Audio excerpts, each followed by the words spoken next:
South India shopping mall, the wedding మంత్ర, సరికొత్త wedding collection, south India shopping mall.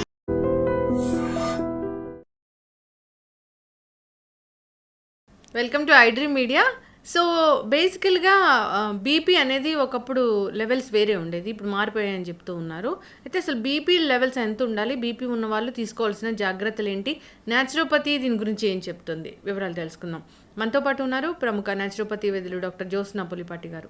Ma'am నమస్తే అండి. నమస్తే అండి. మ్యామ్, జనరల్గా బీపీ చిన్న వయసులోనే మనం చూస్తూ ఉన్నాము. బీపీ లెక్కలు మారాయని ఇంతకుముందు కూడా చెప్పారు. అసలు బీపీ ఎంత ఉంటే అది నార్మల్గా ఉన్నట్లు, ఎప్పుడు ట్యాబ్లెట్ అనేది స్టార్ట్ చేయాలి? సో ట్యాబ్లెట్ స్టార్ట్ చేసిన వాళ్ళు దాన్ని పూర్తిగా తగ్గించుకోవచ్చా? బీపీ ఉన్న వాళ్ళు తీసుకోవాల్సిన జాగ్రత్తలు ఏంటి? సో బీపీ మామూలుగా అండి టెక్స్ట్ బుక్ స్టాండర్డ్స్ ప్రకారం మేము మెడికల్ స్టూడెంట్స్గా ఉన్నప్పుడు టెక్స్ట్ బుక్స్లో ఉండేది ఎవరైనా కానివ్వండి 120/80 అనేది ఇది స్టాండర్డ్ బీపీ, ఎవరికైనా ఉండాల్సింది, మెయింటైన్ చేయాల్సింది అని మాత్రమే ఉండేది. కాకపోతే బీపీ లెవెల్స్ మారాయి అని అంటే ఆ లెవెల్స్ మారాయి అనే దానికంటే మనము ఈ టెక్స్ట్ బుక్ స్టాండర్డ్ లెవెల్స్ అనేది అందరికీ ఖచ్చితంగా ఉండాలని లేదు. అండ్ ఈ లెవెల్స్ అనేది డిఫరెంట్ క్రైటీరియాస్ని బట్టి కొంచెం వేరీ ఖచ్చితంగా అవ్వచ్చు. ఫర్ ఎగ్జాంపుల్, ఏజ్ పెరిగే కొద్దీ అంటే 40+ ఇయర్స్ ఉన్న వాళ్ళకి ఆటోమేటిక్గా బీపీ అనేది 120/80 కాకుండా ఈవెన్ 130, 140/90 ఉన్నా కానివ్వండి, అది మనం నార్మల్గానే తీసుకోవాల్సి ఉంటుంది. ఎందుకనంటే ఏజ్ పెరిగే కొద్దీ ఆటోమేటిక్గా ఈ న్యాచురల్ హైపర్టెన్షన్, దాన్ని హైపర్టెన్షన్ అనలేము. సో బీపీని ఇది నార్మల్ లెవెల్స్ కిందనే బాడీ అనేది తీసుకుంటుంది అనమాట. అంతేకాకుండా బీపీ 120/80 కాకుండా 100కి పడిపోయినా కానివ్వండి, మనం మెడికేషన్ స్టార్ట్ చేయాల్సి ఉంటుందేమో, లేకపోతే కళ్ళు తిరుగుతున్నాయి, బీపీ లో అయిపోయింది అని చాలామంది హైపో టెన్షన్ అనుకుంటారు, లేకపోతే లో బీపీ అనుకుంటారు. కానీ లో బీపీ అని అంటూ ఏమీ ఉండదండి. కళ్ళు తిరిగాయి అని అంటే దానికి అనేక కారణాలు ఉండొచ్చు. హిమోగ్లోబిన్ లెవెల్స్ తక్కువ ఉన్నా మనం అది చెక్ చేసుకోవాల్సి ఉంటుంది, కళ్ళు తిరగచ్చు. నెక్ పెయిన్ ఉండి సర్వైకల్ స్పాండిలోసిస్ సివియర్గా ఉన్నా ఈ వర్టైగో కళ్ళు తిరగచ్చు. సో ఫస్ట్ మనం అది డయాగ్నోస్ చేసుకోవాల్సి ఉంటుంది. అండ్ బీపీ 90/60 వెళ్ళినా కానివ్వండి, మనం కంగారు పడే అవసరం లేదు.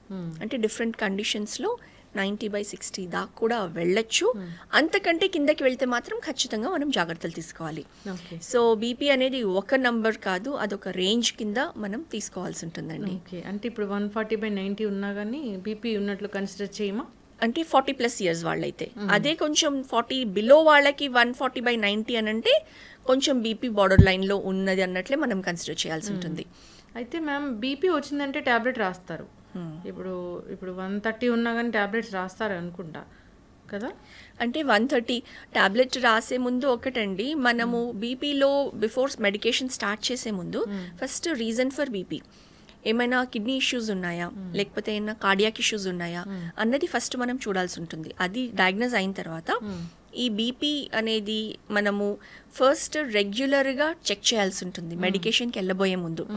ఇప్పుడు నాకు ఎందుకో కళ్ళు తిరుగుతున్నాయి, లేకపోతే ఎందుకో నాకు నీరసంగా ఉంటుంది, నాకు ఎందుకో బాగా తల లాగుతుంది, హెడేక్గా ఉంటుంది, ఇలాంటి సిమ్టమ్స్ వచ్చినప్పుడు, ఎందుకంటే బీపీకి స్పెసిఫిక్ సిమ్టమ్స్ అంటూ ఏమీ ఉండవు, అరే ఒకసారి అప్పుడు బీపీ చెక్ చేద్దాం అని బీపీ చెక్ చేయడం జరుగుతుంది. వేరే ఇతర హెల్త్ ఇష్యూ ఉన్నప్పుడు అప్పుడు బీపీ చెక్ చేస్తారు నార్మల్గా. అంటే రొటీన్ చెకప్లో ఏ డాక్టర్ దగ్గరికి వెళ్ళినా కానివ్వండి, హైట్, వెయిట్, బీపీ చెకప్ అనేది ఒక రొటీన్ చెకప్. సో ఎందుకు అనంటే తెలియదు బీపీ ఉందా లేదా అన్నది, సో అది స్క్రీన్ చేస్తాము. సో బీపీకి మెడికేషన్ స్టార్ట్ చేయాలన్నా కానివ్వండి, లేకపోతే యాక్చువల్లీ వీళ్ళు హైపర్ టెన్షన్ ఉంది, డేంజరస్ లెవెల్లోకి వెళ్తుంది అన్నది ఎప్పుడు అనుకోవాలి అని అంటే, మనము బీపీ ఈ కన్సిస్టెంట్గా ఎక్కువ లెవెల్స్ 1 వీక్ కంటే ఎక్కువ మనం ఏ టైంలో చెక్ చేసినా కానివ్వండి, 140కి అబౌవ్, లేకపోతే నార్మల్గా యంగ్స్టర్స్ 30 ఇయర్స్ వాళ్ళు ఉన్న వాళ్ళకి అది 120 అబౌవ్, 130 అబౌవ్ చూపిస్తుంది అని అంటే, అప్పుడు మనము దాన్ని ఖచ్చితంగా మానిటర్ చేస్తూ ఎవ్రీడే ఒక పర్టికులర్ టైంలో చెక్ చేస్తూ minimum 1 week to 2 weeks check చేసిన తర్వాత అప్పుడు మనము ఇది కన్సిస్టెంట్గా ఎక్కువ ఉంది అని అంటే ఓకే బీపీ లెవెల్స్ అనేది పెరుగుతుంది అన్నది మనం నిర్ధారించాల్సి ఉంటుంది. ఓకే, బీపీ పెరిగితే డేంజర్, ఇంకా డేంజర్ ఉంటుంది, హార్ట్ ఇష్యూస్ వస్తాయి, పక్షవాతం లాంటి ఇష్యూస్ వస్తాయి. అవును, బ్రెయిన్ హెమరేజెస్, దాని తర్వాత మరీ ఎక్కువగా అయితే కనుక బ్రెయిన్ హెమరేజ్ అయ్యే ఛాన్సెస్ ఉంటుంది, స్ట్రోక్ వచ్చే ఛాన్సెస్ ఉంటుంది. కాబట్టి బీపీని కంట్రోల్ చేయడం చాలా ఇంపార్టెంట్. ఓకే, ఏదైనా ఇష్యూ వచ్చినప్పుడు బీపీ బయటపడింది, సో లేదా డెలివరీ తర్వాత బీపీ వచ్చింది అన్నప్పుడు టాబ్లెట్స్ రాసినప్పుడు దాన్ని కంట్రోల్ చేసుకోవచ్చు తర్వాత? ఖచ్చితంగా కంట్రోల్ చేయొచ్చండి. సో బీపీకి ఒకవేళ చాలామందికి స్ట్రెస్ మూలాన బీపీ అనేది పెరుగుతుంది.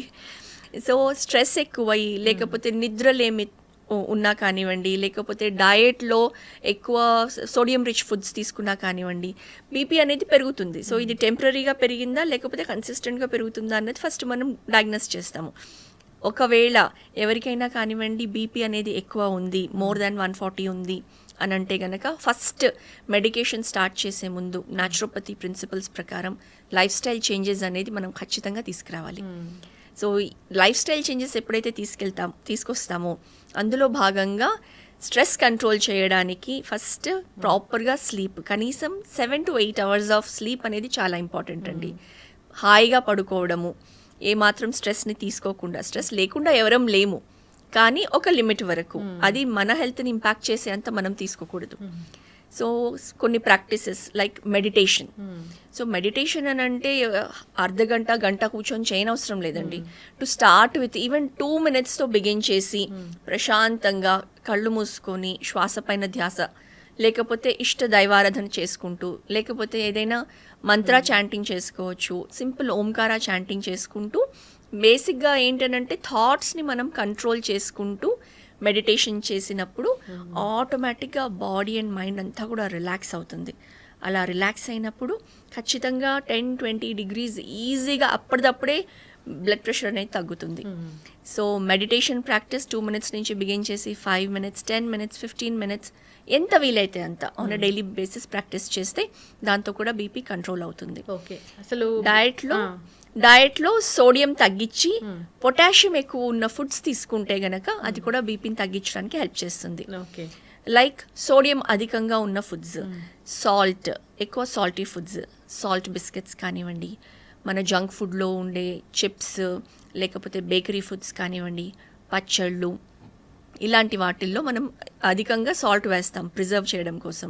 సో ఇవన్నీ కూడా అప్పడాలు ఒడియాలతో సహా అవాయిడ్ చేసి పొటాషియం రిచ్ ఫుడ్స్ లైక్ కొబ్బరి బొండం నీళ్ళు, అరటిపండు, యాపిల్, ఆరెంజ్, వీటిల్లో పొటాషియం అధికంగా ఉంటుంది.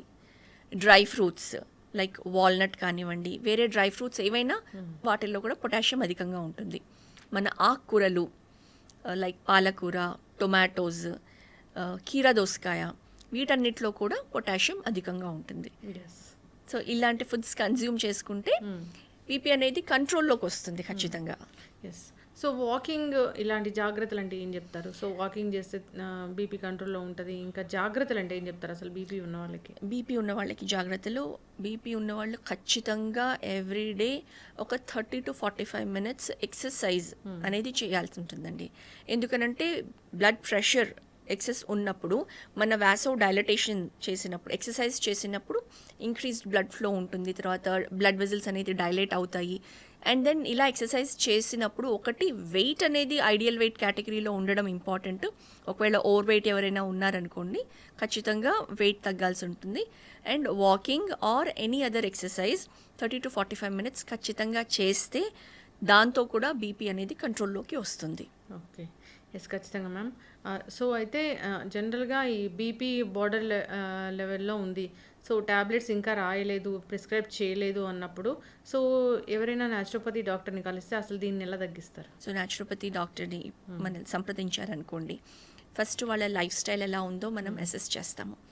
ఒక detailed consultation, detailed counselling session ఉంటుంది. అందులో వాళ్ళ జీవన విధానం ఎలా ఉంది, వాళ్ళ ఏజ్ క్రైటీరియా ఏముంది, వాళ్ళ టైప్ ఆఫ్ వర్క్ ఎలా ఉంది, రోజంతా సెడెంటరీగా ఉంటారా, ఒక దగ్గరే కూర్చొని వర్క్ చేస్తారా, ఏమైనా యాక్టివిటీ ఉందా అన్నది ఫస్ట్ మనం అన్నీ అసెస్ చేస్తాము.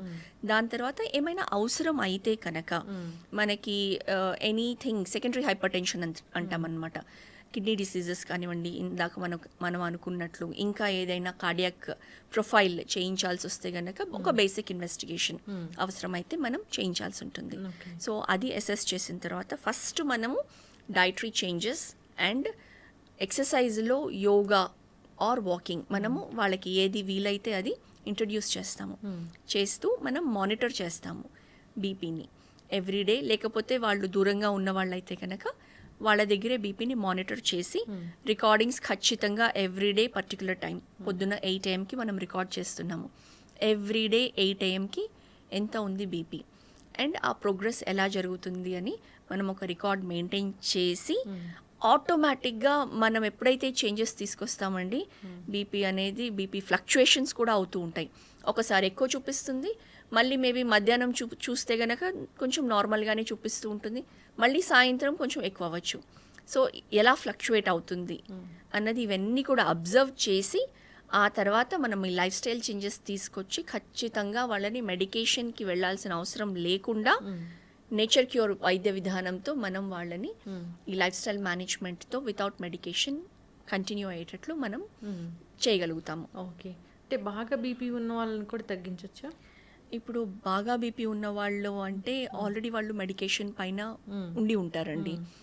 సో వాళ్ళకి కూడా మనము ఇమ్మీడియట్గా మెడికేషన్ స్టాప్ చెయ్యము. ఓకే, సో ఆల్రెడీ మెడికేషన్ తీసుకుంటూ ఉన్న వాళ్ళని ఇవన్నీ కూడా మనం అనుకున్నట్లు మానిటర్ చేసి మెడికేషన్ని slowly over a period of time. ఇప్పుడు ఆల్రెడీ 5 years 10 years నుంచి బీపీ ఉంది, వాళ్ళు మెడిసిన్ తీసుకుంటున్నారు. చాలామంది అయితే 15-20 years నుంచి కూడా తీసుకుంటూ ఉంటారు. సో అలాంటి వాళ్ళకి మినిమం ఒక 6 months టైం పీరియడ్ పడుతుంది. వాళ్ళని మన గైడెన్స్తో మనం మానిటర్ చేస్తూ ఆల్రెడీ సపోజ్ వాళ్ళు 10 mg తీసుకుంటూ ఉన్నారు హైపర్టెన్సివ్ మెడికేషన్, ఫస్ట్ దాన్ని మనం ఒక 1 month 2 months అబ్జర్వ్ చేసి దాన్ని స్లోలీ 5 mgకి టేపర్ చేయడం. కాకపోతే ఇది మనము వాళ్ళు సంప్రదించే కార్డియాలజిస్ట్ కానివ్వండి, ఆ డాక్టర్ కానివ్వండి, వాళ్ళతో సంప్రదిస్తూనే వాళ్ళతో లూప్లో పెట్టుకొనే మనం చేస్తాము. సో అలా ఉన్నప్పుడే వాళ్ళకి ఎటువంటి రిస్క్ అనేది ఉండదు, ఎటువంటి భయం అనేది మనం లేకుండా ప్రాపర్గా మేనేజ్ చేస్తూ చేయగలుగుతాము. కాకపోతే దానికి టైం ఫ్రేమ్ అనేది ఉంటుందన్నమాట. ఖచ్చితంగా మ్యామ్, జాగ్రత్తలు చాలా చక్కగా చెప్పారు. సో బార్డర్ లెవెల్లో ఉంటే కనుక దాన్ని మనం తగ్గించవచ్చు, చాలా ఈజీగా తగ్గించేసేయచ్చు. ఖచ్చితంగా జాగ్రత్తలు అయితే తీసుకోవాలని కోరుకుందాం. చక్కటి ఇన్ఫర్మేషన్ అండి, ధన్యవాదాలు డాక్టర్ గారు. నమస్తే అండి.